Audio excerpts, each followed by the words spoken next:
नमस्कार, बहुत बहुत स्वागत आपका अनादि टीवी पर। मैं हूं आपके साथ पारुल। उत्तर प्रदेश का स्पेशल डिबेट शो आप देख रहे हैं स्पॉटलाइट, जिसमें हम बात करेंगे पीडीए की साइकिल सवारी। उत्तर प्रदेश में 2024 को लेकर समाजवादी पार्टी ने मुलायम साहब के समय से चली आ रही मुस्लिम यादवों की अपनी रणनीति में बदलाव किया है। न केवल बदलाव किया है बल्कि पीडीए बनाकर पिछड़ा, दलितों और अल्पसंख्यकों को साधना शुरू कर दिया है। आपको बता दें, इसके पीछे वजह है चुनाव में मिली हार, जिससे सबक लेते हुए अखिलेश यादव ने बदली रणनीति पर गंभीरता से काम करना भी शुरू कर दिया है। लोकसभा चुनाव 2014, 2019 और विधानसभा चुनाव 2017, 2022 में अखिलेश को एमवाई के दायरे में बांधकर भाजपा ने एक बड़े वोट बैंक पर अपना प्रभाव जमाया। लेकिन अब ऐसा नहीं है, क्योंकि मुस्लिम यादव नहीं, अब पीडीए चलेगा, अखिलेश का पीडीए। जी हां, भाजपा की बनाए समीकरण को तोड़ने के लिए सपा अध्यक्ष की ओर से पिछड़ा और दलितों की बातें की जाने लगी हैं। इसे और प्रभावी बनाने के लिए पीडीए साइकिल यात्रा का आयोजन किया गया। सपा का आरोप है, वर्तमान सरकार में पिछड़े और दलित अल्पसंख्यक समाज के लोगों के साथ अत्याचार हो रहा है। समाजवादी पार्टी दलित, पिछड़े, अल्पसंख्यक समुदाय के हित के लिए सड़क से लेकर सदन तक लड़ाई लड़ रही है, ये कहना अखिलेश यादव का। और इस साइकिल यात्रा से ये संदेश देने की कोशिश हुई है कि सपा दलित, अल्पसंख्यक, पिछड़ों की लड़ाई के लिए तैयार है। वहीं पीडीए साइकिल यात्रा पर कांग्रेस ने कहा, इंडिया गठबंधन के सभी साथी अपनी अपनी तैयारी कर रहे हैं। अखिलेश यादव पिछड़े, अल्पसंख्यक और दलितों के मुद्दे पर साइकिल यात्रा निकाल रहे हैं। वहीं बीजेपी ने फिर गेस्ट हाउस कांड याद दिला दिया है। ऐसे में सवाल ये उठता है कि पीडीए साइकिल यात्रा से किसको फायदा होगा? ये प्रेशर पॉलिटिक्स है, सिर्फ दिखाने की कोशिश है कि सपा हितैषी है तमाम उन दलों की, तमाम उन वर्गों की जिस पीडीए में शामिल हैं। और उससे बड़ा सवाल यह है कि इतने सालों बाद पिछड़ों दलितों की लड़ाई लड़ने जा रही है सपा, यानी अब तक सपा क्या इनको अनदेखा करती आ रही थी? और उससे भी बड़ा सवाल यह है कि इंडिया अलायंस में क्या अखिलेश अपना एकला चलो की रणनीति अपनाना चाहते हैं? क्योंकि ऐसा लग रहा है कि वो अकेले ही लड़ाई लड़ना चाहते हैं, क्योंकि इससे पहले का एक्सपीरियंस उनका कांग्रेस के साथ अच्छा नहीं लगा। और अभी भी जो लड़ाई सामने आई मध्य प्रदेश इलेक्शन के बाद, वो भी कुछ खास नहीं रही। तो इसी को लेकर आज हम चर्चा करने वाले हैं। पहले कुछ रिएक्शंस हैं, वो आपको दिखा देते हैं।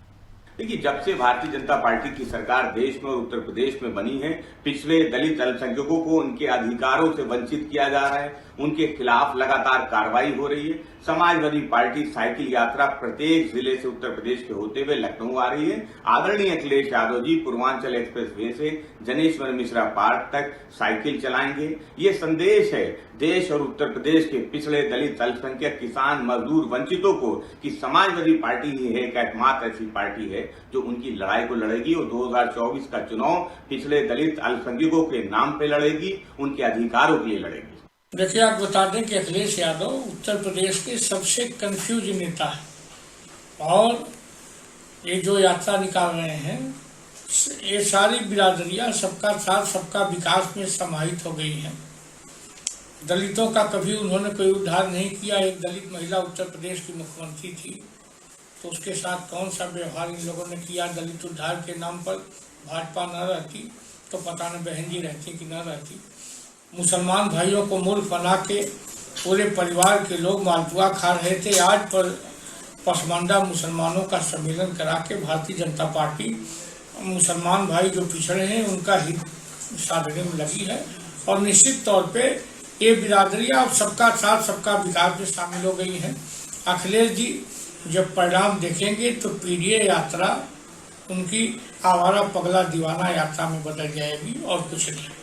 राजनीतिक पार्टियों का धर्म है कि वो जनता के बीच जाकर उनके मुद्दों को उठाएं, उनकी समस्याओं को सुनें, और सभी राजनीतिक पार्टियों को ये अपना धर्म निर्वाह करना चाहिए। जिस तरह से कांग्रेस पार्टी लोगों के बीच जा रही है, लोगों की समस्याएं सुन रही है, चाहे वो किसान हो, चाहे वो छोटे उद्योग के लोग हों, चाहे वो सब्जी वाले हों, चाहे वो कारपेंटर हों, किसी भी तरह के, चाहे वो कुली हों, हर जगह कांग्रेस पार्टी पहुंच रही है। माननीय श्री राहुल गांधी जी पहुंच रहे हैं और मैं समझती हूँ उनकी जो यात्रा है उसको लेकर पूरी तरह से उत्साह बना हुआ है। और इस बार हम गठबंधन में, जो इंडिया गठबंधन है, उसके साथ में हम भारतीय जनता पार्टी को चुनौतियाँ देने जा रहे हैं। और ये चुनौती भारतीय जनता पार्टी का सुपड़ा साफ कर देगी।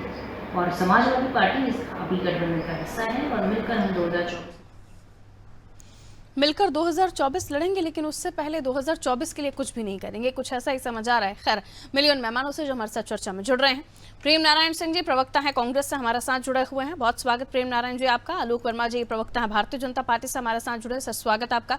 एडवोकेट विवेक पांडे नेता है सपा से, हमारे साथ जुड़े, विवेक जी स्वागत आपका। सुमन शुक्ला जी वरिष्ठ पत्रकार हैं, हमारे साथ जुड़े हुए हैं। सुमन जी, जिस तरीके की रणनीति पर सपा अब काम कर रही है, पहले एमवाय वाली पॉलिटिक्स और एमवाय को भी धरातल पर लाने के लिए मुलायम साहब ने कितना संघर्ष किया है, ये सभी जानते हैं।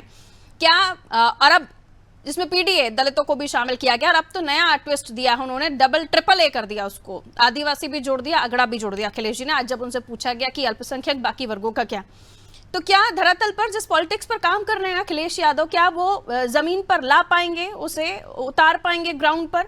और क्या एकला चलो की रणनीति अखिलेश यादव अपना रहे हैं, क्योंकि गठबंधन है लेकिन गठबंधन के साथ कुछ नहीं हो रहा है? सर बाकी चाहे कहांगे सुमन साहब। देखिए पारुल जी, मैं बोल रहा हूँ जी, देखिए अखिलेश जी को खुद अंदर से पता है कि मैं कुछ नहीं कर पाऊंगा। वो नेताजी जमीनी नेता थे और अखिलेश जी विदेश से पढ़ के आए हैं, भाग्यशाली थे, सोने का चम्मच लेके पैदा हुए। इनको राजनीति क्या होता है, अपने चाचा को अपने हृदय में तो रखे नहीं है। अगर जो शायद कह देते कि नहीं हमारे चाचा मुख्यमंत्री होंगे तो शायद कुछ समाजवादी का उद्धार हो जाता। इनको तो सोने का चम्मच लेके पैदा हुए हैं। ये जब प्रेस कॉन्फ्रेंस करते हैं हम पत्रकारों के साथ तो ये उम्र हो जाते हैं। ये जो कहें वही सही है। इनको अंतरात्मा में पता है कि हम कुछ नहीं कर पाएंगे, साइकिल हमारी कुछ नहीं कर पाएगी। इनके परिवार के ही लोग इनके अंतरात्मा से पूछा जाए तो साथ नहीं है इनके साथ। इसमें वर्तमान में बताइए कौन है? पिछड़ी जाति नहीं है, SC ST नहीं है, और जर्नल तो एकदम नहीं है इनके साथ। अभी देखिए ये जहां जहां अभी ना सरकार के गुंडई कर रहे हैं। अभी देवरिया में गए थे, देखिए क्या तूफान कटवा के आए हैं। ये राजनीति नहीं करते हैं, ये राजनीति का सत्यानाश पीट रहे हैं। इनके साथ कोई नहीं है। और 2024 में कोई भी नेता कहे हम किसी पार्टी के पक्षकार नहीं है, हम पक्षकार नहीं है, लेकिन जो सत्यता है उसके लिए मैं रुकता भी नहीं हूं बोलने से। ये कहीं लड़ाई में नहीं है। ये तो मतलब ये इनके पिताजी का वरदान रहा कि एक बार ये मुख्यमंत्री बन गए। अब ये लड़ाई लड़ रहे हैं कि वो सीट किसी तरह से पार्टी बची रहे, लेकिन आने वाले में उत्तर प्रदेश की जनता समझ गई है इनके साथ वो भी SC ST और जर्नल तो बिल्कुल नहीं जाएगा इनके साथ। ये जातिवाद की केवल समाजवादी पार्टी ने राजनीति किया। चाचा तो इनके हृदय के साथ हृदय से ही नहीं, ये बात सब लोग जान रहे हैं।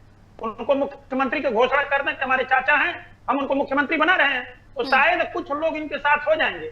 ये तो करेंगे नहीं अखिलेश यादव। यानी आपका ये कहना है कि इस मुलायम साहब की तरह तो काम कभी नहीं कर पाएंगे, लेकिन मैं पीडीए को लेकर भी आपसे समझने की कोशिश करूंगी। सुमन जी संक्षेप में समझाइएगा। कुछ नहीं है पारुल जी, कहीं हाँ। वो हम सच्चाई बता रहे हैं। कटु सत्य है कि ये इनके साथ कहीं मध्य प्रदेश में चले जाएं, आदिवासी कहीं घूम लें, ये गले में साइकिल डाल के घूम लें, लेकिन अब ये साइकिल चला नहीं पाएंगे। ठीक है, इनका वो ब्रेन इनका है ये नहीं है राजनीति करने का पार्टी का। वो तो पिताजी रहे, शपथ ग्रहण करा दिए मुख्यमंत्री। ठीक ठीक ठीक ठीक लौट रही हूँ। विवेक जी, सवाल ये है कि मैं ये नहीं कहूंगी कि साइकिल यात्रा कब से चल रही थी कब से नहीं चल रही थी, लेकिन गठबंधन में आप हैं, आपको आपके साथ दूसरा कोई दल नहीं दिखाई दिया। ये कहा गया पीडीए यानी पिछड़े दलितों अल्पसंख्यकों की लड़ाई आप लड़ रहे हैं, उसमें आदिवासी भी एड ऑन हो गया, उसमें अगड़े भी एड ऑन हो गया।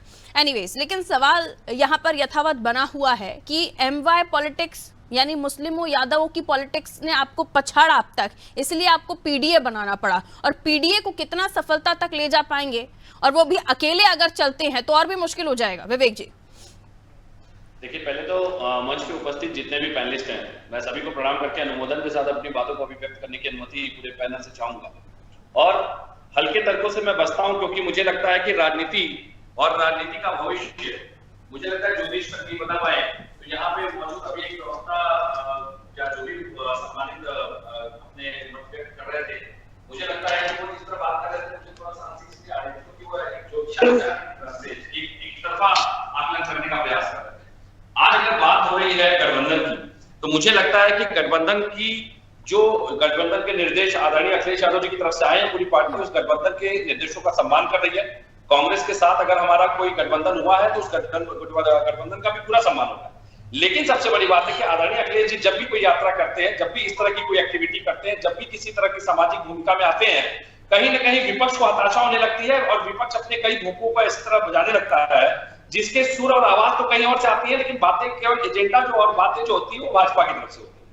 मुझे लगता है कि आज उत्तर प्रदेश में जिस तरीके से अल्प दलित पिछड़े और पिछड़े वर्ग के लोगों का अधिकार मारने का काम किया गया है, इस बात को समझने की जरूरत है कि आप केवल सम्मेलन करके, पसमानदाओं का सम्मेलन करके आप उनको आकर्षित करने का जो प्रयास कर रहे हैं, आपको उसके लिए भी अपने मंचों पे खड़ा करके नेताओं से माफी मंगवानी चाहिए ना। जब वो कहते हैं कि पाकिस्तान चले जाओ, आर्थिक बहिष्कार कर दो, मुस्लिमों के बच्चों का एनकाउंटर कर दो, तो मुझे लगता है एक जाति की भावना के दृष्टिगत ये इतना नीचे स्तर तक गिर गए कि मोदी जी को स्वयं करना पड़ा कि भाजपा नेत्री मायावती को भी बुला लेना चाहिए, उनके सामने भी माफी होनी चाहिए। जी ऐसे भी होना चाहिए ना सर? क्या करेंगे? सवाल एक दलितों की सबसे बड़ी नेत्री मायावती को बुलाकर उनसे भी माफी ले लेनी चाहिए फिर नहीं, मायावती जी तो मैं तो निवेदन करूंगा, मायावती जी अपनी भूमिका को स्वयं स्पष्ट करें। मायावती जी ने अब तक जब से योगी सरकार बनी है उत्तर प्रदेश में, मैं तो ये सवाल मंच पे पूछूंगा, कौन सा ऐसा राजनेता मंच पे बैठा है, चाहे वो सम्मानित भाजपा के प्रतिनिधि हो, चाहे कांग्रेस के हो, चाहे हमारे पत्रकार महोदय, या आप खुद मीडिया में बतौर एंकर, मुझे तो इस मंच से पूछना है कि मायावती जी की योगी सरकार आने के बाद से सामाजिक मुद्दों पे मैं राजनीतिक भूमिका की बात ही नहीं कर रही हूँ सर, मैं गेस्ट हाउस कांड की बात कर रही हूँ। जब आप कहते हैं कि पसमानदाओं को, ऐसा बोलने वालों को पसमानदा सम्मेलन में माफी ले लेनी चाहिए, मांग लेनी चाहिए, तो फिर गेस्ट हाउस कांड के लिए भी तो माफी होनी चाहिए ना एक दलित नेत्री से। गेस्ट हाउस कांड जिसकी बात की जाती है उसमें तो मायावती जी ने खुद ही आगे बढ़कर के हमसे गठबंधन किया था। मुझे लगता है जिस बात को मायावती जी ने बुला दिया, उस बात को राजनीति की रोटियां सेकने की आवश्यकता ही नहीं है। भाई जब हमारा गठबंधन हुआ तो क्या मायावती जी को उस कांड के बारे में या उस हादसे के बारे में पता नहीं था? गठबंधन कर लिया, राजनीतिक मजबूरियां, मायावती को गेस्ट हाउस कांड भुला लाई। ठीक है, एक सेकंड में प्रतिक्रिया आपकी बातों पर ही ले रही हूँ, उसके बाद मैं बाकी मेहमानों की तरफ मूव करूंगी। सुमन जी, कितना सहमत आप इस बात से कि राजनीतिक मजबूरियां क्या गठबंधन की ओर ले आई मायावती को, इतना बड़ा अपमान होने के बाद भी? सुमन जी, हेलो जी, सुन पाए आप मेरा सवाल?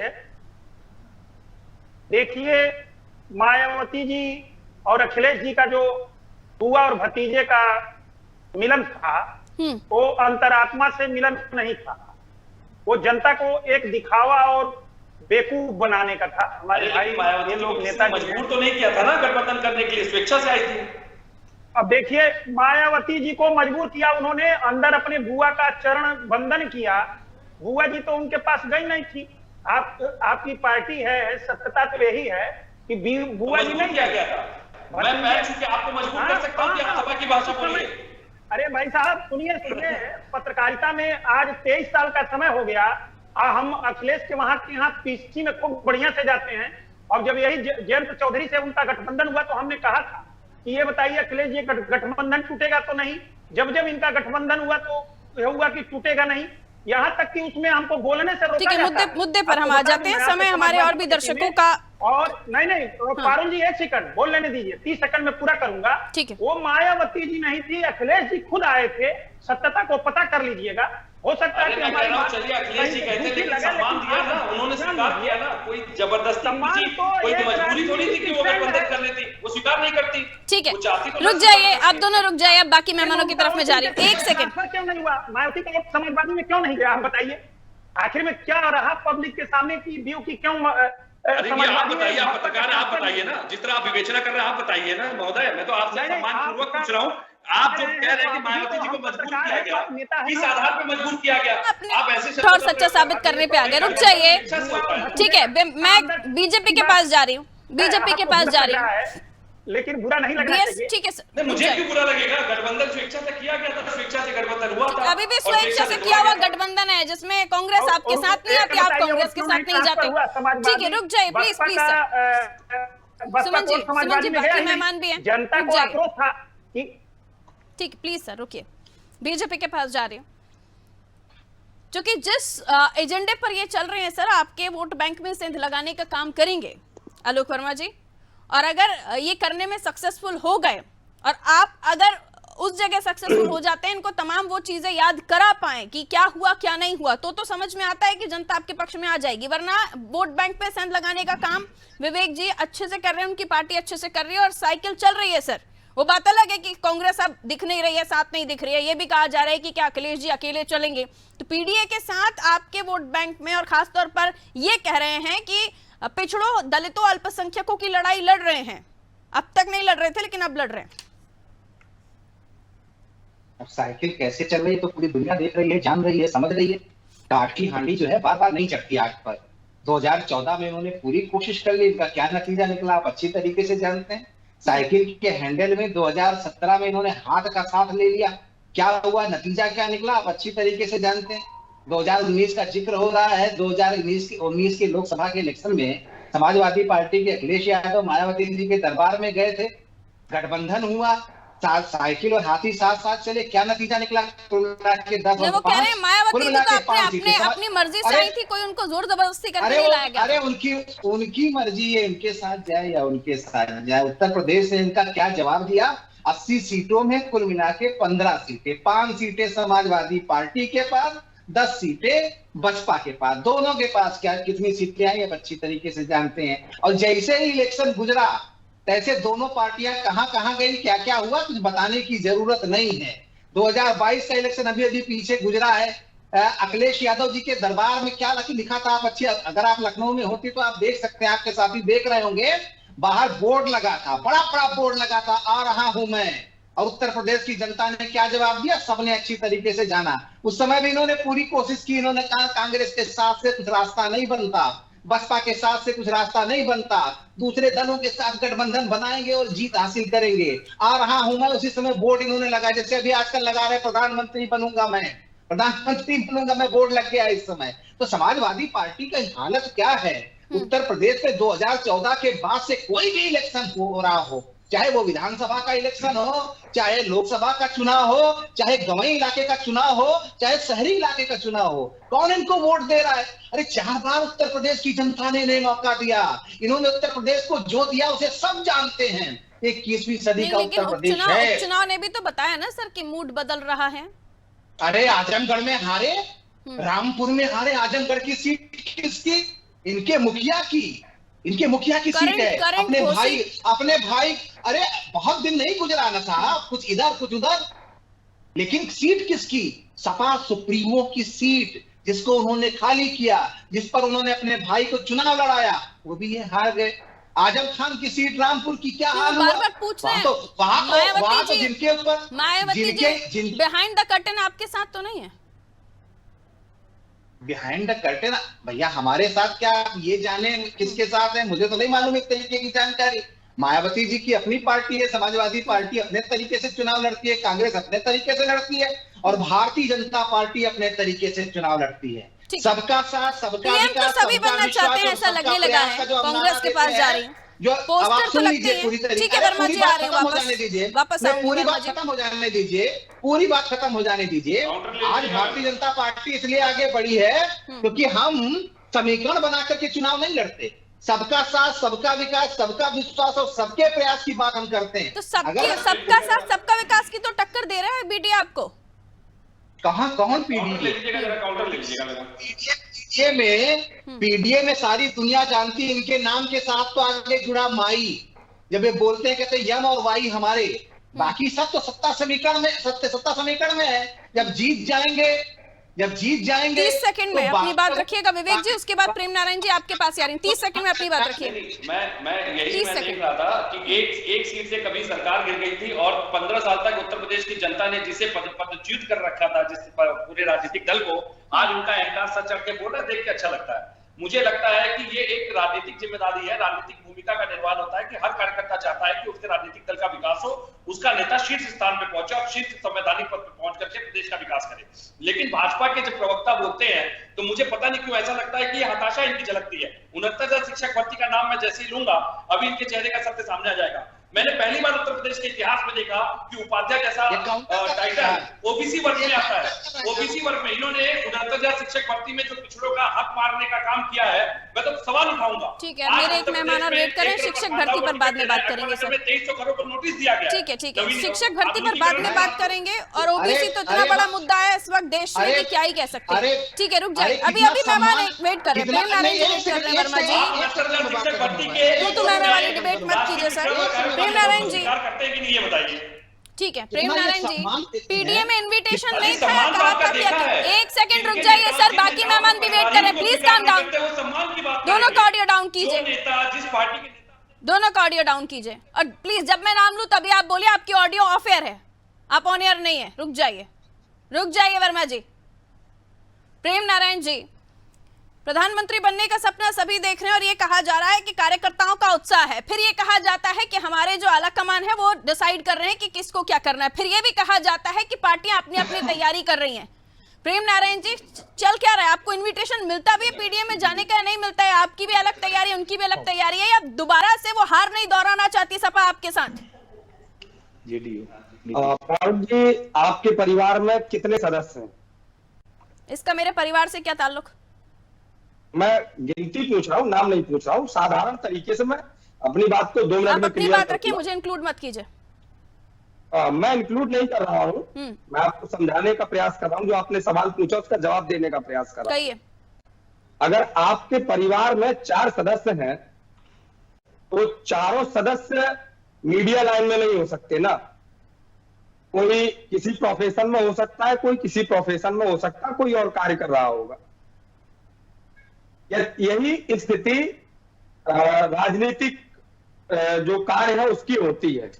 हम कांग्रेस पार्टी है, कांग्रेस पार्टी का अपना एक एजेंडा है, कांग्रेस पार्टी का अपना एक खुद का तौर तरीका है, समाजवादी पार्टी का अपना तौर तरीका है, वो अपना कार्य कर रहे हैं। उनका ग्राउंड, उनका एजेंडा, उनके कार्यकर्ता जो है वो अपने तरीके से काम कर रहे हैं, पहली चीज। दूसरी चीज, सर, अगर बड़ा बिजनेस है, आप ही की भाषा में आप ही को समझाती हूं मैं, अगर बड़ा ब्रांड है, टाटा अंबानी है, तो पहले नाम उन्हीं का लिया जाता है, बाकी उनके वेंचर्स का लिया जाता है। ठीक है, अब आप कह रहे हैं घर के 4 सदस्य हैं, तो एक अगर मॉल चला रहा है, दूसरा किराने की दुकान चला रहा है, तो सब अलग अलग जगह संभाल रहे हैं। ये आपका बताने का तरीका। तो मैं आपको बता देती हूँ कि आप इंडिया गठबंधन है, याद दिला देती हूँ, आप इंडिया गठबंधन है और आपको एक साथ चलना चाहिए, लेकिन आप अलग अलग दिखाई दे रहे। अब अपनी बात रखिए। आपके जबान पे जब अडानी और अंबानी नाम आ ही जाता है, क्योंकि देश चला रहे हैं वो, और मीडिया भी चूंकि वहां नंबर ऑफ बिजनेसमैन में गिनती होती है। इसको मैंने टाटा का भी जिक्र किया। हाँ, तो इसीलिए कहीं का कहीं मत ले जाइए। मैं बिजनेसमैन एक एग्जांपल सेट करके आपको बता रही थी। सुन लीजिए, मैं वही समझा, फिर मैं आपको बता रहा हूँ, थोड़ा सा ध्यान से सुन लीजिए। आपने चाहे अडानी का नाम लिया हो, चाहे अंबानी का नाम लिया हो, नाम उनका अडानी और अंबानी है, हमारा इंडिया। लेकिन अडानी का जो कम्युनिकेशन का काम है या अंबानी तो का है, इंडिया बड़ा है आपके लिए, आपका अलायंस या आपकी कांग्रेस या सपा बड़ी है, इतना बता दीजिए। गठबंधन तो गठबंधन, इंडिया गठबंधन है तो गठबंधन दिख क्यों नहीं रहा है? अरे तो अकेले वो साइकिल चलाते हैं, आपके नेता कहीं नहीं दिखाई देते, आपको बुलावा ही नहीं पहुंचता है।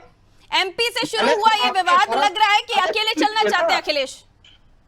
सुनेंगे नहीं। हाँ, वही पूछ रही हूँ, अकेले चलना चाहते हैं अखिलेश, आपका साथ नहीं चाहिए शायद उन्हें। डिबेट में 22-23 मिनट से बैठा हूँ चुपचाप, जब मैं बोल रहा हूँ तो सुनेंगे नहीं।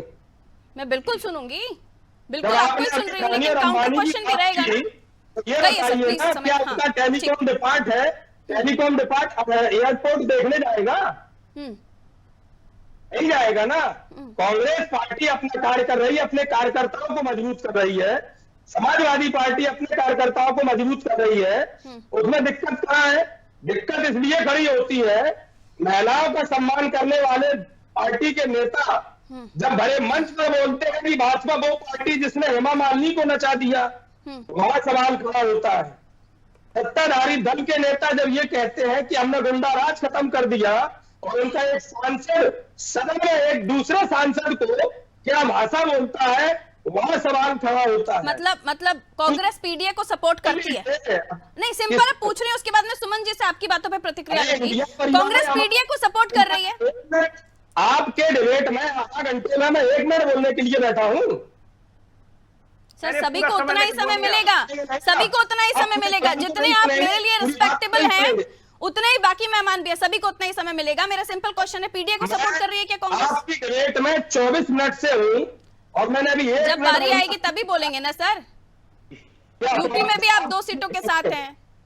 मुझे ये बताइए, पीडीए को सपोर्ट कर रहे हैं क्या आप? इंडिया कांग्रेस पीडीए को परिवार सपोर्ट के करती है सभी- क्या? इंडिया परिवार के सभी लोगों का सपोर्ट करते हैं। अखिलेश का पीडीए, उसे कांग्रेस सपोर्ट कर रही है?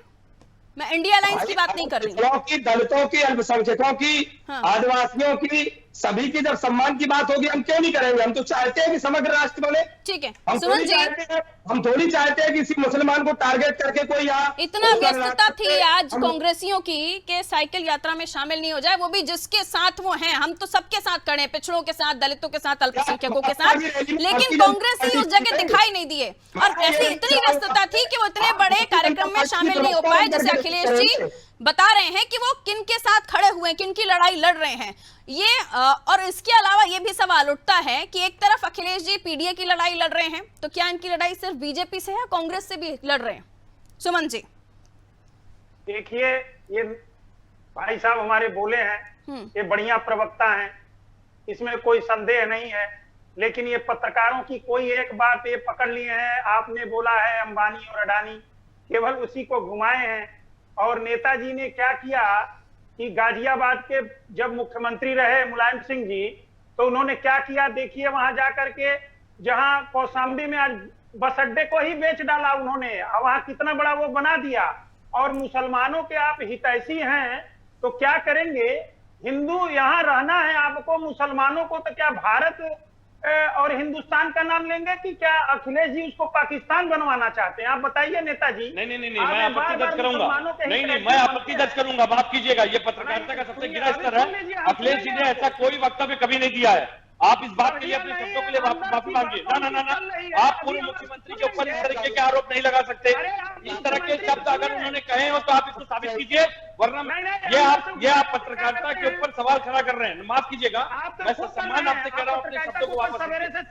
आदरणीय अखिलेश यादव जी ने कभी भी उत्तर प्रदेश को पाकिस्तान बनाने की उनका बताने का सेंस ये है विवेक जी, उनका बताने का सेंस ये, ठीक है पाकिस्तान शब्द का इस्तेमाल नहीं करना चाहिए था, करना चाहिए था, वो उनका अपना पर्सनल ओपिनियन है। नहीं, इनका अपना पक्ष नहीं हो सकता। किसी भी पूर्व मुख्यमंत्री के बातों को जबरदस्ती अपने शब्दों को उनका ये बताना है कि पहले आप मुस्लिमों के साथ थे, अब आप पीडीए कर रहे हैं, तो आप हैं किसके साथ? ये तब से बैठ करके केवल और केवल एक राजनीतिक दल। ठीक है, समय इजाजत नहीं देता। बहुत बहुत शुक्रिया आप सभी का हमारे साथ चर्चा में जुड़ने के लिए। उत्तर प्रदेश की हम बात कर रहे थे, जहां समाजवादी पार्टी की पिछड़ा दलित अल्पसंख्यक साइकिल यात्रा, ये नया वेंचर है समाजवादी पार्टी का, जिसे अब आगे बढ़ा रहे अखिलेश यादव, लेकिन इसमें शामिल नहीं हुई कांग्रेस। उनका कहना है हम तो हैं साहब, पिछड़ों के साथ, दलितों के साथ, अल्पसंख्यकों के साथ, जिसमें डबल ए और जुड़ गया है, जिसमें आदिवासी भी जुड़ गए हैं, जिसमें अगड़े भी जुड़ गए हैं। अखिलेश जी ने आज जो बयान दिया उसमें वो उनके साथ हैं, अगर उनके लिए लड़ाई लड़ रहे हैं तो हैं, लेकिन साथ में ये साइकिल चलाते हुए नहीं दिख रहे हैं।